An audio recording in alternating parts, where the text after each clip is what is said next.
আকাশবাণী খবর পড়ছি চঞ্চল ভট্টাচার্য। প্রথমে বিশেষ খবর।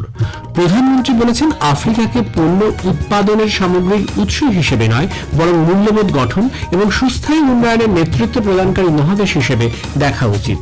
সফলভাবে 5 দেশ সফর শেষ করে তিনি দেশে ফিরে এসেছেন। কেন্দ্রীয় স্বরাষ্ট্রমন্ত্রীর পৌরোহিত্যে ঝাড়খণ্ডের রাঁচিতে 27তম পূর্বাঞ্চলীয় পরিষদের বৈঠক আজ অনুষ্ঠিত হবে। মধ্যপ্রদেশ, ছত্তিশগড় এবং বিদর্ভে আগামী 3 দিন বজ্রবিদ্যুৎ সহ ভারী বৃষ্টিপাতের সম্ভাবনা রয়েছে। জারি হয়েছে কমলা সতর্কতা। রাষ্ট্রসংঘের মানবাধিকার পরিষদের বিশেষ দূতের উপর মার্কিন যুক্তরাষ্ট্র নিষেধাজ্ঞা জারি করেছে। উইম্বলডন টেনিসে পুরুষদের সিঙ্গলসে নোভাক জোকোভিচ ফ্লাভিও কোবলিকে হারিয়ে সেমিফাইনালে উঠেছেন। আসছি বিস্তারিত খবরে। প্রধানমন্ত্রী নরেন্দ্র মোদী বলেছেন, আফ্রিকাকে পণ্য উৎপাদনের সামগ্রীর উৎস হিসেবে নয়, বরং মূল্যবোধ গঠন এবং সুস্থায়ী উন্নয়নের নেতৃত্ব প্রদানকারী মহাদেশ হিসেবে দেখা উচিত।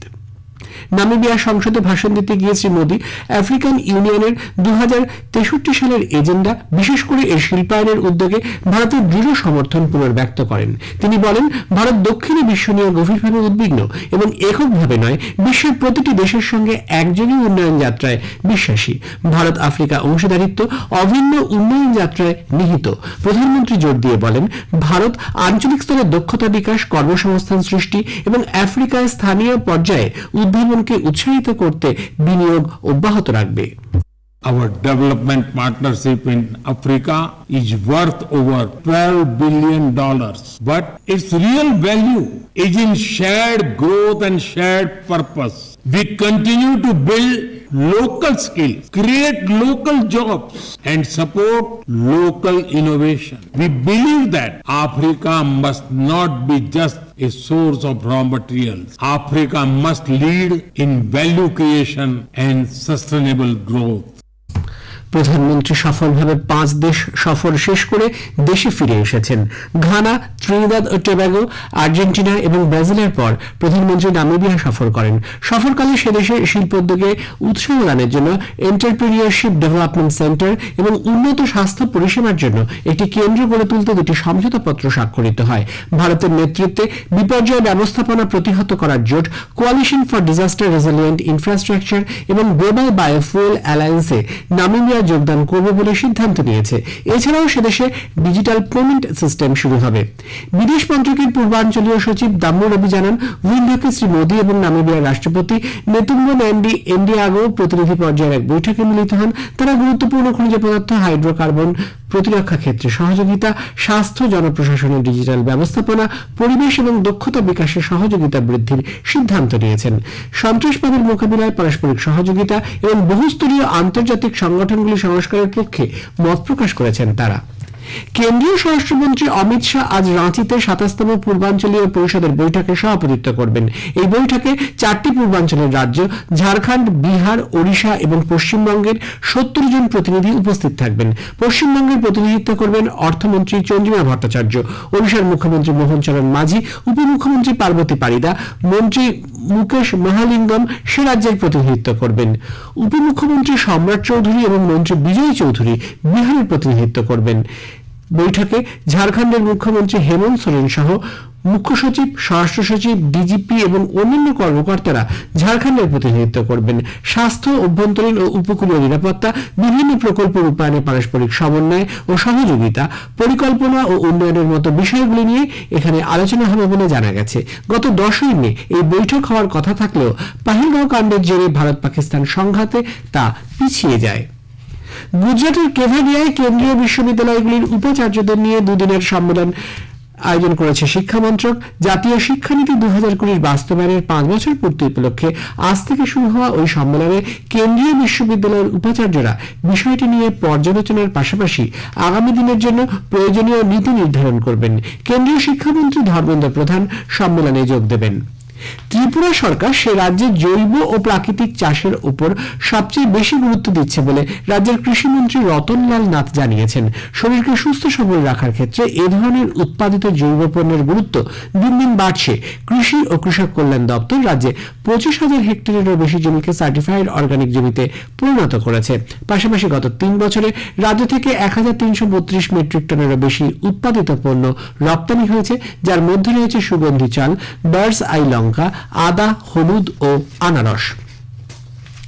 কেন্দ্রীয় জন অভিযোগ ও পেনশন দপ্তরের প্রতিমন্ত্রী ডাক্তার জিতেন্দ্র সিং বলেছেন, নাগরিকদের যথাযথ পরিষেবা দিতে জন অভিযোগের নিষ্পত্তির বিষয়টিকে গুরুত্ব সহকারে বিবেচনা করা উচিত। নতুন দিল্লিতে গতকাল এক কর্মশালায় মন্ত্রী বলেন, এ সংক্রান্ত অভিযোগের নিষ্পত্তির সময় কোন নীতি বা প্রশাসনিক সিদ্ধান্তের কারণে এ ধরনের পরিস্থিতি সৃষ্টি হয়েছে কিনা সেই বিষয়টিকেও শনাক্ত করা প্রয়োজন। এর মধ্য দিয়ে বিভিন্ন ব্যবস্থাপনার সংস্কার ঘটানো যাবে, ফলশ্রুতিতে সহজ জীবনযাত্রা নিশ্চিত হবে। কেন্দ্রীয় অর্থমন্ত্রী নির্মলা সীতারামন নন ব্যাংকিং আর্থিক প্রতিষ্ঠান এনবিএফসি গুলিকে তাদের পরিষেবা দেবার মূল নীতিতে প্রশাসন, ঝুঁকি ব্যবস্থাপনা এবং গ্রাহক সুরক্ষাকে যুক্ত করার পরামর্শ দিয়েছেন। নতুন দিল্লিতে এনবিএফসি সিম্পোসিয়াম 2025-এ অর্থমন্ত্রী বলেন, এই মডেল শক্তিশালী হওয়ার সঙ্গে সঙ্গে ঝুঁকি ব্যবস্থাপনার উপর গুরুত্ব দিতে হবে।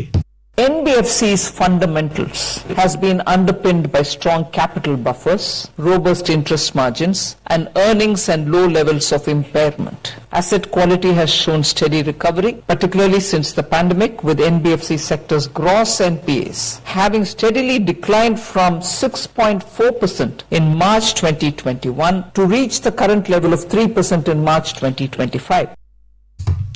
নতুন দিল্লিতে এনবিএফসির বৈঠকে মৌলিক বিষয়গুলি শক্তিশালী মূলধনের ভান্ডার, সুদের হার এবং আয় বৃদ্ধির সঙ্গে যুক্ত বলে মন্ত্রী জানান।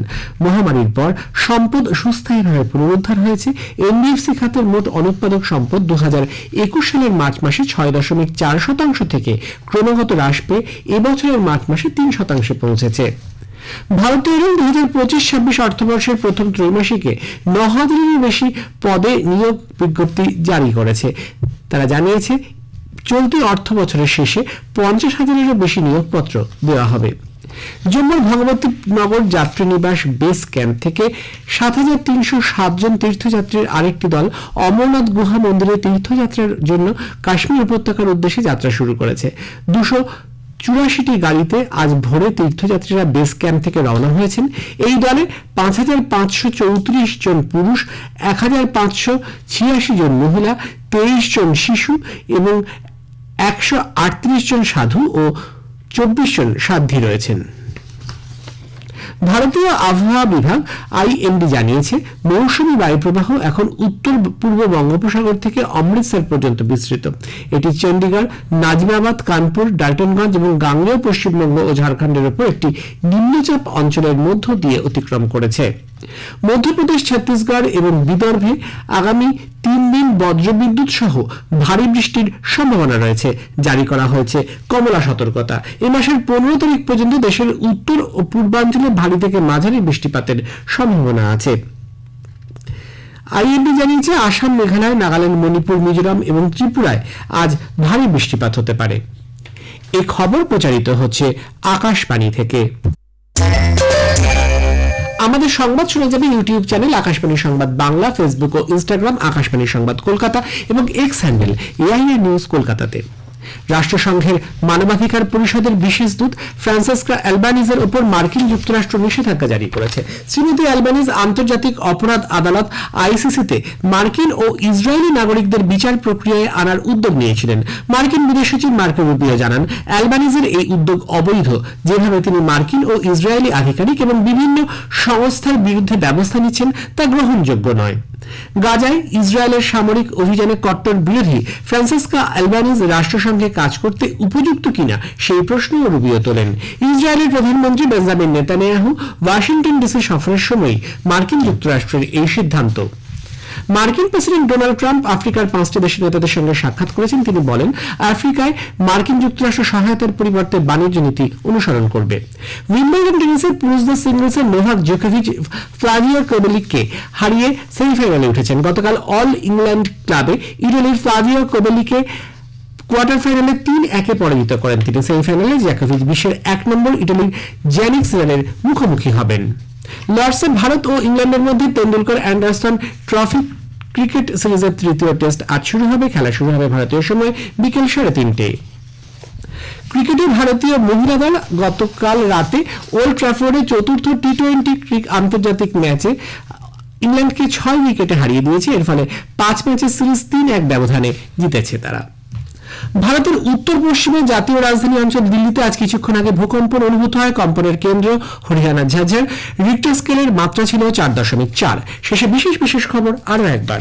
প্রধানমন্ত্রী বলেছেন, আফ্রিকাকে পণ্য উৎপাদনের সামগ্রীর উৎস হিসেবে নয়, বরং মূল্যবোধ গঠন এবং সুস্থায়ী উন্নয়নের নেতৃত্ব প্রদানকারী মহাদেশ হিসেবে দেখা উচিত। কেন্দ্রীয় স্বরাষ্ট্রমন্ত্রীর পৌরোহিত্যে ঝাড়খণ্ডের রাঁচিতে 27তম পূর্বাঞ্চলীয় পরিষদের বৈঠক আজ অনুষ্ঠিত হবে। খবর শেষ হলো। এরপর স্থানীয় সংবাদ শুনবেন 10টা বেজে 10 মিনিটে।